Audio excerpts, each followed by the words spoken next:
Jones finally passing the high set in October of 2007. At the closing bell today, the Dow was up nearly 126 points, closing at a new record of 14,253. The S&P 500 also near its previous high, gaining a little more than 14 to close at 1539 today, while the Nasdaq still a long way from its records set back in 2005. The Dow has been on an up and down swing over the last 6 months before starting on a steady climb in the middle of November. So what does this mean for your bottom line? Jim Hooley is here now getting your questions answered. Well, Deb, the real question now is how long can this go for? How long will this bull market last? Today, though, there was nothing but celebration at the closing bell this afternoon.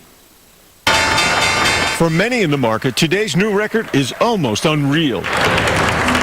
I hope it's here to stay, but I don't have a lot of faith as of yet. Larry Mullins is in the oil and gas business. He knows all too well about ups and downs. You try to save as much as you can, and then all of a sudden you lose 20, 30, 40%, and it's hard to gain them back. Since its low point in March of 2009, the Dow has doubled, stunning even the most seasoned stock market watchers. What we're going to see the headlines say today is Dow goes to all-time new highs. Like Michael Speer. These hurt us so much more than these help us unless we're getting in down here and out up here.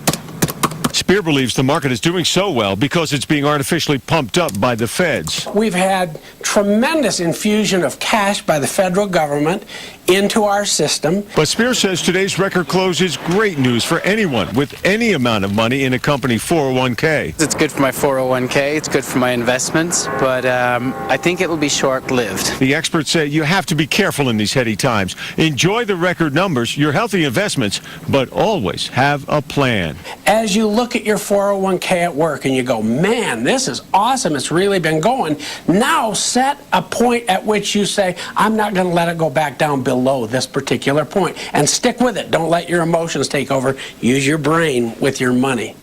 Good word to the wise there, but the experts say certainly what goes up at some point will go down. So if you don't have that plan, all that celebration today could be for naught. Jim Hooley, Fox 31, Denver.